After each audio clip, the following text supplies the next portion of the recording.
गरुड़ जी ने कहा, हे केशव, किन पापों के कारण पापी मनुष्य यमलोक के महामार्ग में जाते हैं और किन पापों से वैतरणी में गिरते हैं तथा किन पापों के कारण नरक में जाते हैं, वह मुझे बताइए। श्री भगवान बोले, हे गरुड़, सदा पाप कर्म में लगे हुए शुभ कर्म से विमुख प्राणी एक नरक से दूसरे नरक को, एक दुख के बाद दूसरे दुख को तथा एक भय के बाद दूसरे भय को प्राप्त होते हैं। धार्मिक जन धर्मराजपुर में 3 दिशाओं में स्थित द्वारों से जाते हैं और पापी पुरुष दक्षिण द्वार के मार्ग से ही वहां जाते हैं। इसी महादुखदायी दक्षिण मार्ग में वैतरणी नदी है। उसमें जो पापी पुरुष जाते हैं उन्हें मैं तुम्हें बताता हूँ।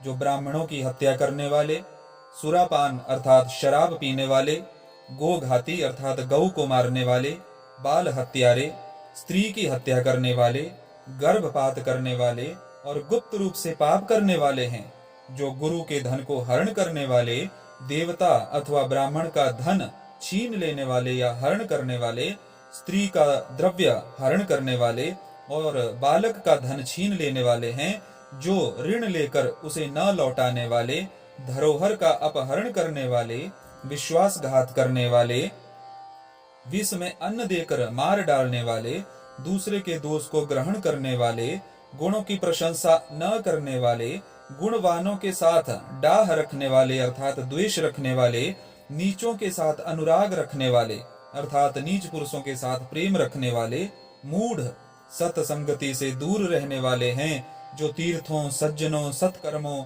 गुरुजनों और देवताओं की निंदा करने वाले हैं, पुराण, वेद, मीमांसा, न्याय और वेदांत को दूषित करने वाले हैं, दुखी व्यक्ति को देखकर प्रसन्न होने वाले और प्रसन्न को देखकर दुखी होने वाले, दुर्वचन बोलने वाले तथा सदा दूषित चित्त वृत्ति वाले जो लोग हैं, और जो हितकर वाक्य और शास्त्रीय वचनों को कभी न सुनने वाले, अपने को सर्वश्रेष्ठ समझने वाले, घमंडी, मूर्ख होते हुए अपने को विद्वान समझने वाले हैं, ये तथा अन्य बहुत पापों का अर्जन करने वाले अधर्मी जीव रात दिन रोते हुए यम मार्ग में जाते हैं। यमदूतों के द्वारा पीटे जाते हुए वे पापी वैतरणी की ओर जाते हैं और उसमें गिरते हैं। ऐसे उन पापियों के विषय में मैं तुम्हें बताता हूँ। जो माता पिता, गुरु, आचार्य और पूज्य जनों को अपमानित करते हैं, वे मनुष्य वैतरणी में डूबते हैं। जो पुरुष पतिव्रता, सच्चरित्र, उत्तम कुल में उत्पन्न, विनय से युक्त स्त्री को द्वेष के कारण छोड़ देते हैं, वे वैतरणी नदी में पड़ते हैं। जो हजारों गुणों के होने पर भी सत्पुरुषों में अर्थात अच्छे व्यक्ति में दोष का आरोपण करते हैं, उसमें दोष देखते हैं और उनकी अवहेलना करते हैं, वे वैतरणी नदी में पड़ते हैं।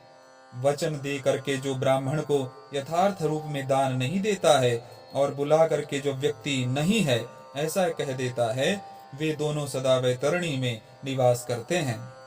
स्वयं दी हुई वस्तु का जो अपहरण कर लेता है अर्थात उसे छीन लेता है, दान देकर पश्चाताप करता है, जो दूसरे की आजीविका का हरण करता है, दान देने से रोकता है, यज्ञ का विध्वंस करता है, कथा भंग करता है, क्षेत्र की सीमा का हरण कर लेता है और जो गोचर भूमि को जोतता है, वह वैतरणी में पड़ता है। ब्राह्मण होकर रस विक्रय करने वाला, वृषली का पति अर्थात शूद्र स्त्री का ब्राह्मण पति, वेद प्रतिपादित यज्ञ के अतिरिक्त अपने लिए पशुओं की हत्या करने वाला, ब्रह्म कर्म से च्युत, मांस भोजी, मद्य अर्थात शराब पीने वाला, उच्छृंखल स्वभाव वाला, शास्त्र के अध्ययन से रहित ब्राह्मण, वेद पढ़ने वाला शूद्र, कपिला का दूध पीने वाला शूद्र, यज्ञोपवीत धारण करने वाला शूद्र, ब्राह्मणी का पति बनने वाला शूद्र, राजमहिषी के साथ व्यभिचार करने वाला, पराई स्त्री का अपहरण करने वाला, कन्या के साथ कामाचार की इच्छा रखने वाला तथा जो सतीत्व को नष्ट करने वाला है, ये सभी तथा इसी प्रकार और भी बहुत निषिद्ध आचरण करने में उत्सुक तथा शास्त्र विहित कर्मों को त्यागने वाले वे मूढ़ जन वैतरणी में पड़ते हैं। सभी मार्गों को पार करके पापी यम के भवन में पहुंचते हैं और पुनः यम की आज्ञा से आकर दूत लोग उन्हें वैतरणी में फेंक देते हैं। हे खगराज, यह वैतरणी नदी कष्ट प्रदान करने वाले सभी प्रमुख नरकों में भी सर्वाधिक कष्टप्रद है। इसलिए यमदूत पापियों को उस वैतरणी में फेंकते हैं। जिसने अपने जीवन काल में कृष्णा अर्थात काली गऊ का दान नहीं किया अथवा मृत्यु के पश्चात जिसके उद्देश्य से बांधवों द्वारा कृष्णा गौ नहीं दी गई तथा जिसने अपनी और्ध्वदैहिक क्रिया नहीं कर ली या जिसके उद्देश्य से और्ध्वदैहिक क्रिया नहीं की गई, वे वैतरणी में महान दुख भोग करके वैतरणी तट स्थित शालमली वृक्ष में जाते हैं। जो झूठी गवाही देने वाले, धर्म पालन का ढोंग करने वाले, छल से धन का अर्जन करने वाले, चोरी द्वारा आजीविका चलाने वाले, अत्यधिक वृक्षों को काटने वाले, वन और वाटिका को नष्ट करने वाले, व्रत और तीर्थ का परित्याग करने वाले, विधवा के शील को नष्ट करने वाले हैं। जो स्त्री अपने पति को दोष लगाकर पर पुरुष में आसक्त होने वाली है, ये सभी और इस प्रकार के अन्य पापी भी शालमली वृक्ष द्वारा बहुत ताड़ना प्राप्त करते हैं। पीटने से नीचे गिरे हुए उन पापियों को यमदूत नरकों में फेंकते हैं। उन नरकों में जो पापी गिरते हैं उनके विषय में मैं तुम्हें बताता हूँ।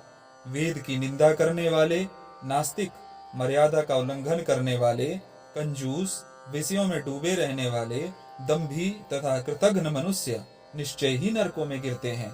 जो कुआं, तालाब, बावड़ी, देवालय और सार्वजनिक स्थान, धर्मशाला आदि को नष्ट करते हैं, वे निश्चय ही नरक में जाते हैं। स्त्रियों, छोटे बच्चों, नौकरों तथा श्रेष्ठ जनों को छोड़कर एवं पितरों और देवताओं की पूजा का परित्याग करके जो भोजन करते हैं, वे नरकगामी होते हैं।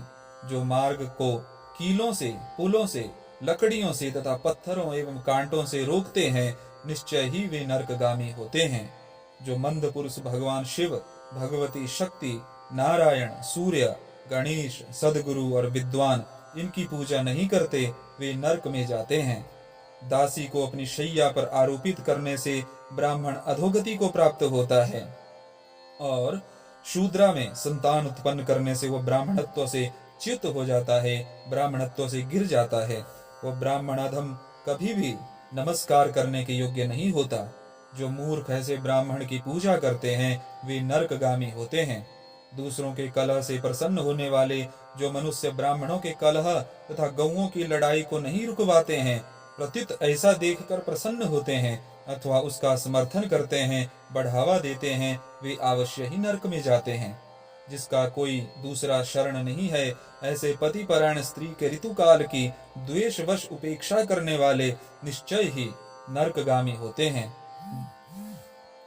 जो कामांध पुरुष रजस्वला स्त्री से गमन करते हैं अथवा पर्व के दिनों में, अमावस्या, पूर्णिमा आदि में, जल में, दिन में तथा श्राद्ध के दिन कामुक होकर स्त्री संग करते हैं, वे नरकगामी होते हैं। जो अपने शरीर के मल को आग, जल, उपवन, मार्ग अथवा गौशाला में फेंकते हैं, वे निश्चित ही नरक में जाते हैं। जो हथियार बनाने वाले, बाण और धनुष का निर्माण करने वाले तथा इनका विक्रय करने वाले हैं, वे नरकगामी होते हैं। चमड़ा बेचने वाले वैश्य, केश का विक्रय करने वाली स्त्रियां तथा विष का विक्रय करने वाले, ये सभी नरक में जाते हैं। जो अनाथ के ऊपर कृपा नहीं करते, सत्पुरुषों से द्वेष करते हैं अथवा निरपराध को दंड देते हैं, वे नरकगामी होते हैं।